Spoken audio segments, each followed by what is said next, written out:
leía artículos que salieron a raíz de la muerte de Miller, y en uno decía Carlos Gorostiza: hemos perdido a un padre, refiriéndose a Arthur Miller. Y bueno, Tito Cosa muchas veces, inclusive acá en este programa, habló de la gran influencia que tuvo Miller en su obra y en su vida. Así que me gustaría empezar escuchándolos. ¿Quién empieza? Carlos. Para mí fue un padre, pero un poco demorado, porque yo estrené antes de conocerlo a Miller, ¿no? No es el caso de la generación que me continúa, que es posterior a los estrenos de Miller.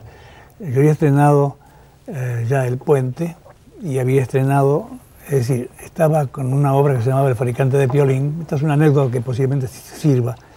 Y Narciso Ibáñez Menta quería hacerla, la hizo con una condición: íbamos a hacer 2 meses y medio El Fabricante de Piolín y 2 meses y medio La Muerte de un Viajante. ¿Qué es eso?, le dije. Es la obra de un autor que se llama Arthur Miller. Yo no conocía ni a Arthur Miller ni a La Muerte del Viajante. Bueno, como no, valía la pena. El Teatro Nacional, en la calle Corrientes, bueno, que se llenó, tanto que se llenó que después Argentores, un día Pucho Guibur me habló y me dijo: ¿cómo es posible que se termine si está lleno el teatro? Bueno, pero ese es el arreglo con Narciso. Así que yo no lo quería demasiado, La Muerte del Viajante y Arthur Miller. Y vi el estreno. Y Narciso era un actor que desgraciadamente se dedicó mucho al efectismo y a los fantasmas, ¿no es cierto? Pero era un actor serio cuando quería hacerlo, cuando podía hacerlo. Hizo La Muerte del Viajante bien, como Un tal Judas y otras cosas, Sangre Negra. Bueno, yo vi la obra y entonces me di cuenta qué diferencia había entre El Fabricante de Piolín y La Muerte del Viajante. ¿Y era mucha? Demasiado para mí. De modo tal que en aquel tiempo yo ya tenía mucha... Como todos los autores tenemos nuestro corazoncito, y no quería reconocer que no era una buena obra El Fabricante de Piolín. Después lo reconocí, tanto sé que no aparece en mis obras editadas, ¿no? No aparece. No aparece, no es una obra lograda, pero fue la sensación de encontrar a un poeta social y al mismo tiempo de una cosa formal nueva. Sí. Y con valor como por ejemplo. Se llama La Muerte del Viajante. Ya anuncian desde el título que va a haber una muerte del viajante, y la primera escena es el entierro del viajante. Cosa que no dicen así los empresarios, no hay que contar el final. No hay que contar el final. Bueno, García Márquez también tiene Crónica de una muerte anunciada. Claro, bueno, pues después de... El que sabe narrar se puede dar esos lujos. Tito, contá vos tu experiencia con Miller. Bueno, él mencionó el Teatro Nacional. Yo tenía 16 años, no lo sabía en esa época, pero yo el teatro ya adentro me estaba dando vuelta, no me lo quería convencer de eso. Y una tía mía, tía Emma, me llevó a ver La Muerte de un Viajante. Y yo fue un deslumbramiento absoluto. Por eso yo tengo con Miller, tengo una mirada al autor, al dramaturgo, como la puedo tener con cualquier otro autor universal, nacional.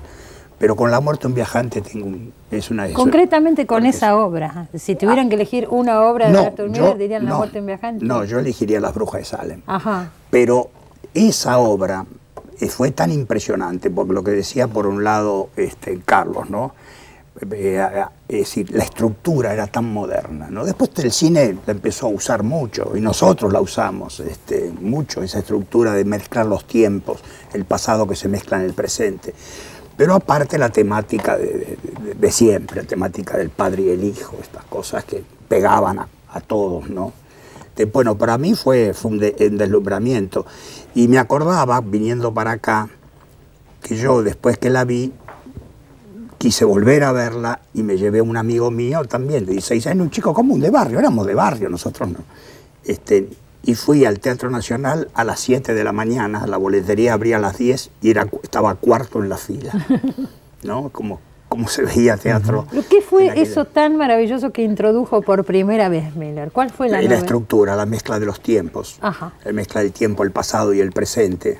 O sea, cosa de estar un personaje hablando y el otro personaje que está ahí, el actor está parado y se le mete en la actualidad y viene del pasado, ¿no? Eso fue realmente, porque le dio una síntesis al cuento, a la manera de narrar notable. Y aparte la fuerza de la obra, ¿no? La fuerza de la obra y la crítica social que está siempre. La crítica social siempre es esa cosa del hombre medio norteamericano y el vínculo con los hijos, eso es. Insisto, no hay, es decir, no todos los padres son igual y todos los hijos, pero la mayoría se siente tan representada en ese vínculo entre padre e hijo. Aparte está cargada de ternura, de compasión por ese personaje, y eso pegaba muy fuerte. Pero además, la posición social de Miller siempre era subjetiva, siempre era implícita, no explícita. En aquel momento teníamos autores que nosotros representábamos en el teatro independiente, en La Máscara, por ejemplo, como Clifford Odets, por ejemplo, ¿no es cierto?, donde eran de una agresividad política muy clara, como Elmer Rice, ¿no? Y él no, porque él tomaba esos temas interiores y donde aparecía naturalmente lo social. Eso fue toda una lección para nosotros, ¿no? Claro. En primer plano estaba el conflicto privado. Estaba la sociedad. La gente. No, la gente. Cuando él le dice al hijo, es un frustrado en el primer país del mundo, ¿no? Y ahí está la ironía, ¿no? La crítica que hay desde la mirada del autor. No en el personaje, que estaba convencido que estaba viviendo en el primer país del mundo. Yo quiero rescatar de alguna manera los actores. Aquella función que vimos, cada uno en un momento distinto. Era un poquito más duro, no mucho, pero un poquito más duro. Sí. Milagros de la Vega hacía la madre, la que enterraba a Narciso. Sí. Los hermanos, los hijos, eran Marco Zucker Ricardo Pasano y Ricardo Pasano. Y Marco Zucker, ¿no es cierto? Era realmente... Altavista hacía el vecino, Enrique Chaico hacía Altavista había actuado en mi obra anterior, en El Fabricante de Violín, haciendo el cadete de la oficina. Ahora, hubo muchas versiones acá. ¿Qué otras versiones hubo después? Después la hizo en el Teatro IF, se hizo otra versión. Gutiérrez creo que hizo Gutiérrez con Gutiérrez. La hizo Ferriño también, me parece. Y la hizo Halcón. Halcón, esa es la que yo recuerdo. Dirigida por Grasso. Acá estuvo, Arthur Miller vino una vez a la Argentina, a principios de los 90, 92, 93, no recuerdo exactamente. Por ahí, sí. Más o menos. Y tenemos un tape de una charla que dio en ese momento. Vamos a pasar un pequeño fragmento para verlo a él, ¿no? No hay mucho material grabado de Miller, es una vieja grabación de Los Siete Locos. Si está lista, ¿la podemos ver? Ahí va.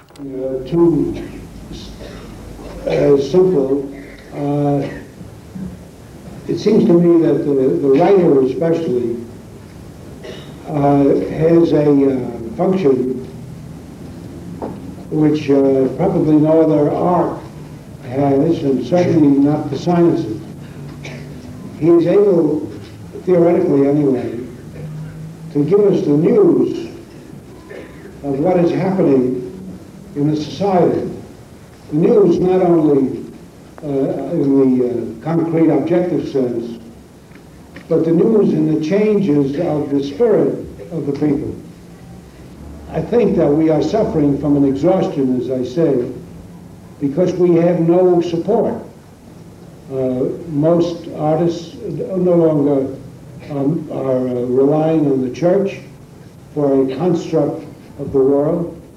It is impossible anymore to rely upon any political system as a structure of support.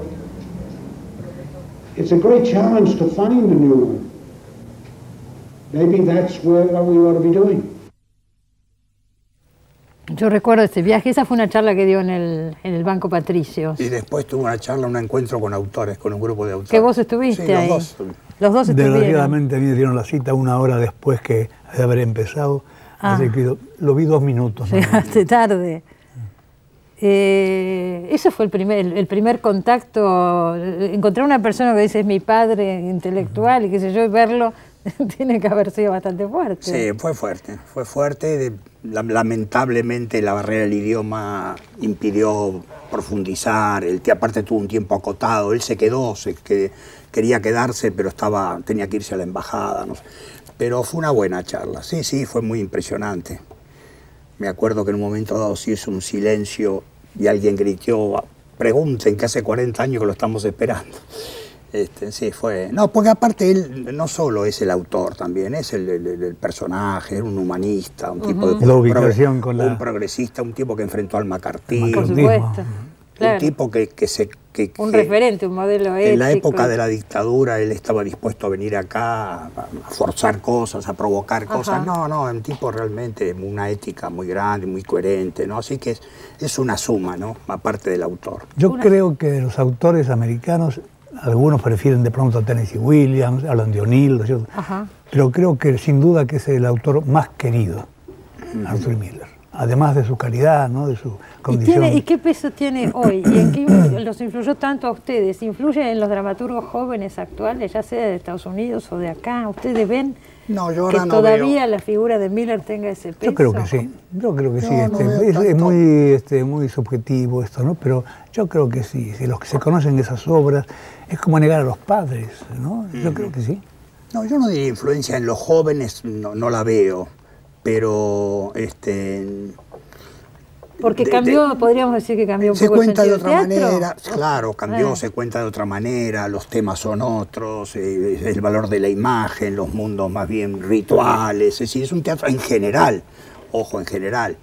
Pero, por ejemplo, lo que ha pasado, Miller fue muy negado durante el 70, el 80, era muy descalificado en Estados Unidos. El único lugar era en Londres, donde a él lo respetaban mucho. Pero ¿por qué lo descalificaban? Y por estas cosas, las vanguardias, la cosa moderna, ya esto está viejo. Pero, es un autor clásico, ¿no es cierto? La estructura es clásica. Creo que se podía... en los últimos 10 años ya se lo empezó a revalorizar, se están reponiendo las obras. Yo no creo que se pueda escribir teatro hoy en día sin saberlo, sin conocer, sin estar habiendo pasado por Arthur Miller. Estuvo Arthur Miller y de alguna manera está impreso así en el inconsciente de los autores jóvenes, aunque no aparezca la influencia notoria, ¿no? Sí, en nosotros era muy nítida. Claro, mucho más nítida. Sí, bueno, era la impronta de la época también. Se escribía así también. Se escribía así. ¿Hay nostalgia en esto o no? No sé, yo más que nostalgia yo diría hay un poco de observación sobre este teatro, ¿no? Si es realmente una cosa que se termina o algo y empieza otra cosa, o si es estos fenómenos que las vanguardias pasan un poco, vuelve cosas de antes. Yo sigo escribiendo un teatro que cuente una historia, por ejemplo, ¿no? Y todo es relativo. Cuando yo escribí mi primera obra, El Puente, varios críticos y varias personas hablaban de la influencia de Florencio Sánchez.